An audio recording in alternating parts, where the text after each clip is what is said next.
Okay, so today we're going to talk about dividing a polynomial by a polynomial. And if you remember yesterday, we had talked about dividing a polynomial by a monomial. If you had something like 3x plus 6 divided by 3, you could just take the 3 and divide it into each term in the top, and it was pretty simple. That's because the bottom was a monomial. Today's going to be a little more complicated because the bottom is not going to be a monomial. So it's not going to be as easy as just dividing the top by the bottom. We're going to need some other methods.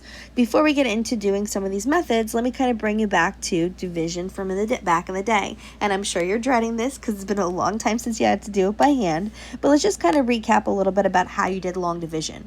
What you did is you took the number on the outside and you saw how much it divided into each of the terms on the inside. So if you focus first on just the 9, like don't even look at the 6 and 5, and ask yourself, okay, how many times does 5 go into 9? 5 goes into 9 one time. You multiply 1 times 5 together, so you end up getting 5, obviously, which you then subtract from the 9. As you subtract 9 minus 5, you get 4, and now you can start bringing in the additional terms. Bring down the 6. Now you'd ask yourself, how many times does 5 go into 46? 5 goes into 46 9 times. 9 times 5 is 45.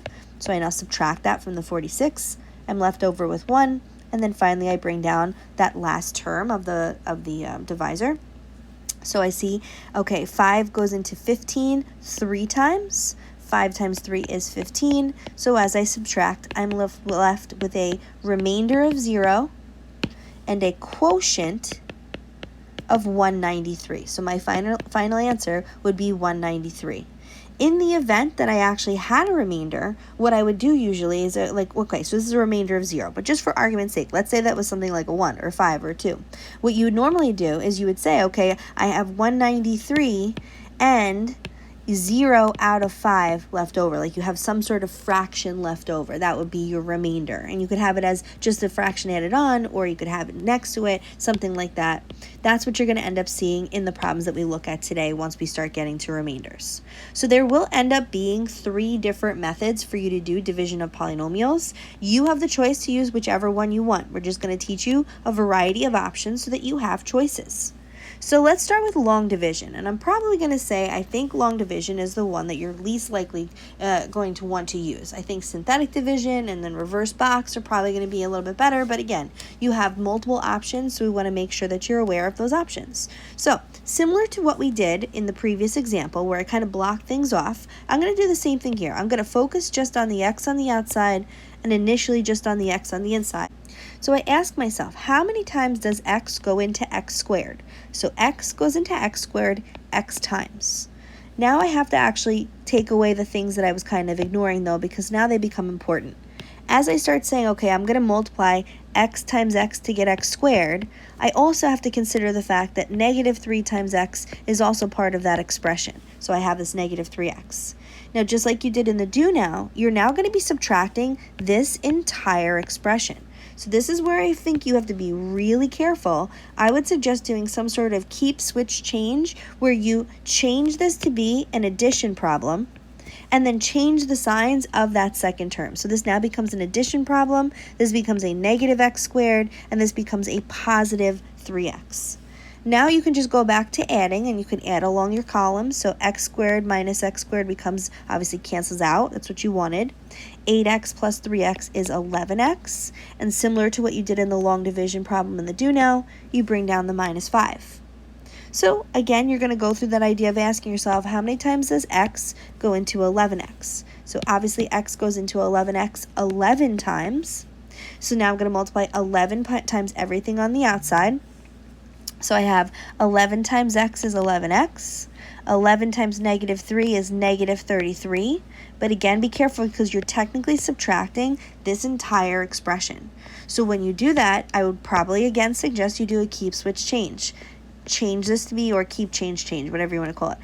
Keep the first thing the same, change this to addition problem. Now change the signs of the second expression. This becomes a negative 11x and a positive 33. And now you can go back to adding down your columns.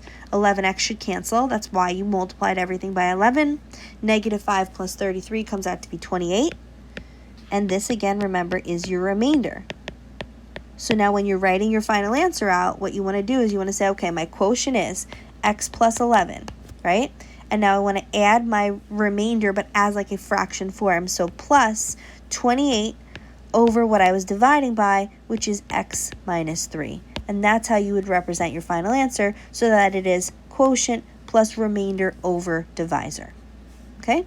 Obviously, if I had a remainder of 0, then I wouldn't have to worry about that. One thing you really have to be careful with, and this is going to be for all division methods, if you are dividing into something that starts, let's say, with y squared, you need to rewrite this in a way that you're representing every power from the y squared all the way down to the regular number. So for example, look at what I'm dividing into in the second example, y squared plus 8. What's missing from that? If I go from y squared, I can't just jump down to 8. There should be a y somewhere in the middle. So I'm going to have to rewrite this as y plus 2 being divided into y squared plus 0y plus 8 before I go through and start doing my whole division problem. If I leave out that 0y, I'm going to get a completely incorrect answer. Okay, so always make sure that what you're dividing into is complete. If you're starting with y squared, you have to make sure you're representing every power of y all the way from its highest power all the way down to the regular number. Okay, so I'm going to go through and finish up this question, and then we'll get into our second method for today. So let me just scoot this down. All right, so again, remember you're going to start by thinking about how many times does y go into y squared. So y goes into y squared, y times. Distribute y into everything on the outside. Y times y is y squared. Y times 2 is 2y. Remember, you're technically subtracting that entire expression. So as I mentioned before, I would do like a keep, change, or whatever it is. Change this to an addition problem. Change the signs of the second expression. And now you can go through and just add down your columns. The y squareds will cancel. 0y minus 2y is negative 2y. And then you finish by bringing down the 8. So you again ask yourself, how many times does y go into negative 2y? Y goes into negative 2y negative 2 times. Y times negative 2 is negative 2y. Positive 2 times negative 2 is negative 4. Again, be super careful with your signs. That's the biggest thing that you have to be careful with, honestly, throughout the year, but especially in long division. I would suggest you probably change this to an addition problem, which means you have to change the signs of the second term. And now you can add down your columns. Negative 2y cancels with 2y. 8 plus 4 is 12. So now your final answer is quotient plus remainder over divisor. Your quotient is the y minus 2. That was up here. Okay? Your remainder is 12, which you put over what you divided by, which is y plus 2. And there is your final answer. Not that you should do this, because I think this would be a little complicated, but if you ever wanted to check yourself, if you multiply what you divided by, your divisor, by your final answer, you should end back up with the expression that's underneath the division bar, okay, the thing that you're dividing into. So as I said before, long division is a great method, and you might like that method, and obviously you might use that in your future classes, but it's good to know other methods as well. So if you remember yesterday, we had talked about using the box method for multiplication. Well, there's a way of reversing the box method to do division, and that's what I'm going to show you now. And this is an alternative to doing long division. Reverse box will work for every kind of division problem. And then, like I said before, we're going to teach you another method called synthetic division, and then you can obviously choose what you think is going to be the best method for you. So if you take a look at what's happening here, I'm dividing x squared plus 3x minus 40, and I'm dividing that by x minus 5. So let's think of that in terms of that area problem. The area was everything on the inside was x squared plus 3x minus 40. One side was the x minus 5, and we need to figure out what the other side had to be. Okay, so once again, I'm going to rely on this concept of area. So this is what you have to make sure you do, and this is the thing that sometimes gets a little hard for some people. Obviously, one side has to be the x minus 5, okay? So maybe I'll put that on the top, x, and I'll put minus 5. Now, when I set up the box underneath that, I'm going to literally initially make a box, and then I'm going to make horizontal lines to make rows based on what my highest power is in my polynomial I'm dividing into. The fact that this is x squared, okay, raised to the 2 power, that's why I'm going to end up having 2 rows across when I do this reverse box method. And we'll do more examples, so you'll see what more I mean in just a second. So now, this x squared plus 3x minus 40, the thing that was the area, remember that's the sum along all of my diagonals. So x squared is really the sum, I should probably put this in a different color, along this diagonal. And then 3x, that's the sum of these two diagonal boxes being added together. And negative 40, that's the sum of that last diagonal. So let's go through and actually fill in the boxes, and what we want to do is we want to use the idea that we know the area, we know the length, we want to figure out the width, and so on and so forth. So obviously if you look at this first diagonal, x squared is the only thing along that diagonal, so what goes in that first box is x squared, right? That's the sum along that diagonal, it's the only box there. So now you want to ask yourself, if you had an area of x squared, and you knew one side was x, what does the other side have to be? The answer is x, right? Because x times x makes x squared. So the interesting thing about this reverse box method, and again, it's not preferable for everybody, but again, it's just a different option, is that one, it's very visual. The other thing that's sometimes hard is you go back and forth between multiplying and dividing. So if you remember when you were doing regular box method, you would say, okay, I have one side that's x, I have one side that's negative 5, so I know that the box in the top right-hand corner is going to be negative 5x. Well, you're going to need to fill that box in, so you're going to kind of work your way across each line, because now you need to ask yourself, if one box is negative 5x, and you need to get to a sum of 3x, what does the other box have to be? Should it be 2x? Should it be 8x? Be careful with your signs. At the end, you're going to find out it does have to actually be 8x, so that if I were to add these together, 8x plus negative 5x adds up to be a positive 3x. And again, you have to be careful with your signs, no matter what method you're doing. So now we go back to the idea that you now know the area of this box is 8x. You knew one side was x. What does the other side have to be? The other side has to be 8, positive 8, because obviously that's a positive 8. And now you can fill in the last box by saying, okay, if I have positive 8 times negative 5, that comes out to be negative 40. Fortunately, because of the fact that negative 40 matches exactly what my last, term was along my diagonals, I don't have any remainder. If you did have a remainder, you would usually tack it on to the end over here. In this case, you don't have to worry. And now your final answer is whatever terms you put down the left-hand side. So my final answer for this comes out to be an answer of x plus 8. X plus 8 is my quotient. I have no remainder, so I don't need that extra fraction added on. And again, I've just done this in a slightly visual way. So again, I'm sure it's probably a little overwhelming when you see that the first time. So let's try another example. We'll go through the whole setup. And again, at the end of the day, you can choose whatever method that you feel like works the best for you. So take a look at question number 5. Okay, so I'm dividing a polynomial by a polynomial, and I want to use reverse box. So the first thing I know is that x minus 6 has to go on one side of the box. So I'm going to put x minus 6 on the top, and just like when we did normal box method, I'm going to split it down the middle.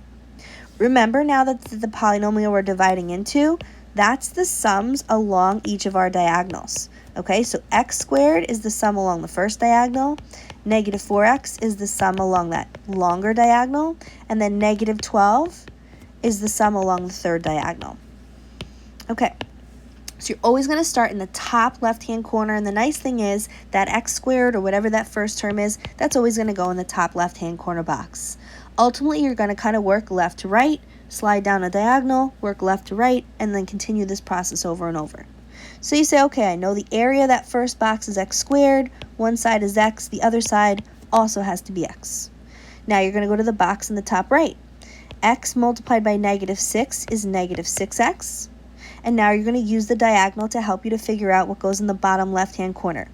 Negative 6x plus what gets to negative 4x. You'll have to be careful with your signs, but eventually you'll figure out it's a positive 2x. Negative 6 plus 2 becomes negative 4. So you're now back to the fact that you now know the area of this box is 2x. One side is x, the other side then has to be 2, positive 2 obviously. 2 times negative 6 comes out to be negative 12, and fortunately, since this last box matches what my last diagonal was supposed to be, I don't have a remainder. My final answer is any term that I filled in on the left-hand side, or the values on the left-hand side of that box. So my final answer for this is x plus 2. Just to point this out, if you wanted to ever check yourself, you could just multiply the x minus 6 times the x plus 2, and you should get back to what you're dividing into, x squared minus 4x minus 12. So let's take a look at an example that's a little more involved. Take a look at question number 7. And again, if you prefer a long division, you're more than welcome to do that. We just want to make sure we're showing a variety of things. So as I set this up, I'm saying, okay, x minus 3 I know is definitely going to be one side of my box. This time I'm going to kind of make it a little bit more of like a tall rectangle, and that's because of the fact that I have more terms in what I'm dividing into, this polynomial. So I'm going to still start by putting x minus 3 on the top, and I'm going to draw a line to divide this into one long rectangle, okay? So now remember, the 2x cubed minus 3x squared, etc., that's going to end up being the sums along my diagonals. So this one's a little different because of the fact that my highest power is the third power. It means I need to have 3 rows across when I set up this problem. Okay, so you notice that I'm going to put 2 lines, so I have 3 rows across before I actually start filling in my diagonals. Okay, in the previous example, my highest power was 2, and that's why I ended up having 2 rows across. Okay, so I'm going to fill in what the values are along my diagonals. 2x cubed is my first diagonal. Negative 3x squared is what's going along this diagonal.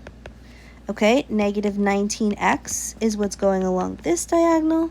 And then finally, positive 30 is what goes along my last diagonal. Okay, the concept is still the same as what I did in the previous problems, but obviously now I just have more diagonals and more boxes to look at. And I should point out, you always want to make sure you're representing highest power all the way down to lowest power. So if this had happened to start with an x to the 4th, not only would I need 4 rows across, I would also need to make sure I have every power from the 4th power all the way down represented to 30. And again, I'll do an example like that in just a second. So 2x cubed is definitely going to go in my top left-hand corner box. You're always going to start top left-hand corner and work left to right, sliding along your diagonals until you get to the bottom right-hand corner box. You ask yourself, if you had an area of 2x cubed and one side was x, what would the other side have to be? 2x. So you're now going to multiply. 2x times negative 3 makes negative 6x. And now you look along your diagonals. Oh, you know what? This was a 2x squared. I apologize. So this should be a negative 6x squared. Okay? So I'm going to ask myself, negative 6x squared added with what makes negative 3x squared? Negative 6 plus what makes negative 3? That would be a positive 3. And again, it has to be a like term. So it has to be x squared. Then you ask yourself, what's the area? The area is 3x squared. One side is x. So the other side would have to be 3x in order to have that area of 3x squared. Again, you're working left to right after you slide out, along your diagonals. So now you multiply 3x times negative 3, which is negative 9x. As I add along this diagonal, I say negative 9x plus what would make negative 19x? The answer would be negative 10x. Watch your signs. So you know your area is negative 10x. One side is x. The other side would be negative 10. So now you multiply negative 10 times negative 3, positive 30, and once again, you're very lucky that you don't have any remainder. So I'll make sure we do one that at least has one remainder so you can see what happens with that. Your final answer is, once again, the values that you filled in along the left-hand side of this rectangle. So my quotient here is 2x squared plus 3x minus 10. And if you want to check yourself, multiply that by x minus 3, and you'll get back to what you divided into. Okay, so one last example. I'll do this one on the bottom left-hand side. And this one you have to be especially careful with because of the fact that you're going from x to the 4th, and notice that you're skipping all the way to x squared. So what you're missing here is a 0x cubed that has to be part of what you were dividing into. Okay, how do I set this up? I'm going to set this up as one long rectangle. I'm going to put the x plus 3, I like to put it along the top. And I'm going to divide this big rectangle in half.